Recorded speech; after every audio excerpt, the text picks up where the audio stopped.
귀에 쏙쏙 들어오는 쉬운 과학. 자, 여러분, 어렸을 적 기억을 한번 떠올려 보세요.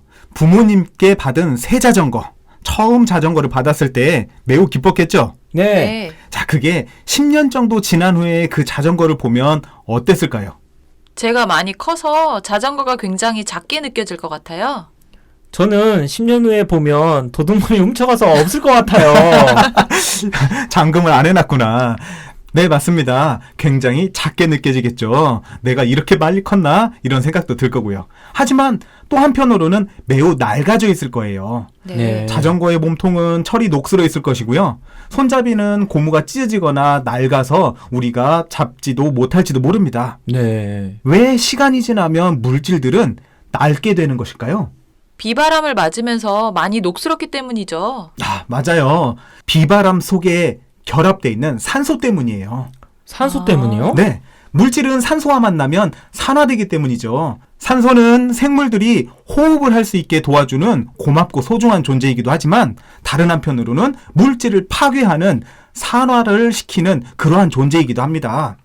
자, 그럼 산소가 없는 우주에서 자전거는 녹슬지 않을까요? 이론상으로 그럴 것 같은데요, 선생님. 산소가 없으니까. 네. 그럴지도 몰라요.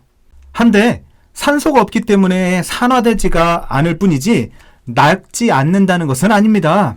우주에는 햇빛에서 오는 전자파가 있잖아요. 그 전자파를 맞으면 사람은 더 빨리 늙을 수도 있고요. 물체는 더 빨리 파괴될지도 모릅니다. 우리가 우주에서 오래 살아본 경험이 없잖아요. 그래서 우주에서 물질들이 어떻게 변하는지 연구와 실험이 조금 더 필요하다고 생각이 됩니다. 그럼 산소와 태양이 없는 멀리서 온 외계인들은 우리를 침공할 수도 있겠어요. 우주인의 침공에 대해서 우리가 대비를 해야 될까요? 자, 우리가 철과 산소가 만나면 녹슬게 된다고 했잖아요. 네. 자, 이렇게 산화가 안 되게 하려면 철을 더 오래 쓰기 위해서는 우리가 다시 새 것처럼 환원시켜줘야 되는데요. 산화도 겨우 이해했는데 이제 또 환원이 등장했네요. 환원이 어렵다고요? 네, 환원은 정확히 뭔가요? 아, 그럼 환원을 제가 한번 쉽게 설명드려 볼게요. 네. 환원이라는 건 물질이 산소를 잃어버리게 만드는 거예요. 아직도 잘 이해가 안 가죠? 네. 자, 친구 학생이 뷔페에 가서 밥을 너무 많이 먹었다고 생각해 보세요. 우걱. 그러면 우리는 음식만 많이 넣은 게 아니고 이걸 소화시키기 위해서 산소도 몸 안으로 너무 많이 들어오게 되거든요. 자, 쓰고 남은 활성산소가 그때부터는 우리 몸을 공격하게 되는데요. 이것으로 인해서 우리 몸은 피로해지게 되고요. 피부 트러블이 생기게 되기도 하고요. 주름을 만들게 되기도 하고요. 심지어는 질병을 가져오기도 합니다. 몸에 많이 들어온 산소는 다 방구로 나가는 줄 알았더니 몸을 많이 해치게 되네요. 그 아래로 내려오는 가스가 절대로 산소는 아닙니다. 자, 그래서 우리는 몸 안에 있는 활성산소를 몸 밖으로 내보내는 환원이라는 작용을 해야 되는데요. 가장 좋은 게 바로 운동입니다. 운동을 하면 산소를 태워서 몸 밖으로 내보내지게 되는데 이때 우리 몸은 아우 가뿐해졌네? 아, 내 몸이 튼튼해졌구나. 피부에 탄력 좀 봐라. 이렇게 표현할 수가 있습니다. 그러면 선생님, 네. 자전거도 열심히 운동을 시키면 네. 새 걸로 변하나요? 아, 새 걸로 변하냐고요? 제 낡은 자전거를 드릴 테니까 한번 그럼 바꿔줘 보세요. 자전거를 새 걸로 만드는 방법은 그런 방법이 아니고요.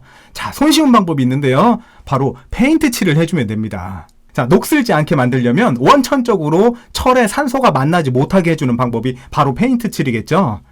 자, 그리고 이런 방법 말고도 우리는 실제 생활 속에서 다른 방법들을 많이 쓰고 있는데요. 첫 번째 방법은 도금이라는 방법입니다. 도금은 쉽게 녹슬지 않는 금속 중에서 예를 들면 크롬과 같은 것들, 크롬을 같이 금속에 덧입히게 되면요, 철이 잘 녹슬지 않습니다. 자, 또 다른 방법으로는 합금이라는 방법도 있는데요. 아예 몸체를 만들 때 철과 잘 녹슬지 않는 니켈, 구리 이런 다른 금속들을 섞어서 만들기도 합니다. 자, 그럼 제가 여러분들께 영어 한마디 들려드릴게요. 그게 무슨 뜻인지 한번 알아맞혀 보세요. 네. 케미컬 밀링. 무슨 뜻일까요? 아, 케미컬 밀링이요? 네. 저는 영어에 좀 약해서요. 컬링입니까? 컬링. 동계올림픽 종목 아니고요. 자, 케미컬, 화학, 밀링, 깎는다. 화학으로 깎는다라는 그런 뜻입니다. 자, 여러분들도 케미컬 밀링을 실험해 볼 수 있습니다. 자, 황산구리 이용해가고 철 조각만 있으면 되는데요. 황산구리를 물에 녹여가지고 그 안에 철 조각을 한번 담가보세요. 그러면 케미컬 밀링을 눈으로 확인해 볼 수 있습니다. 그러면 철이 깎여져 나가는 겁니까? 맞습니다. 여러분들이 생각하는 것처럼 뭐 깊이 파이는 건 아니지만요. 순간적으로 산화가 되기 때문에 그 부분이 깎이는 게 맞고요. 혹시 여러분들이 거기에다가 네임펜으로 그림을 그리게 되잖아요. 그러면 그 부분을 제외한 나머지 부분만 깎이는 것을 볼 수 있을 것입니다. 슈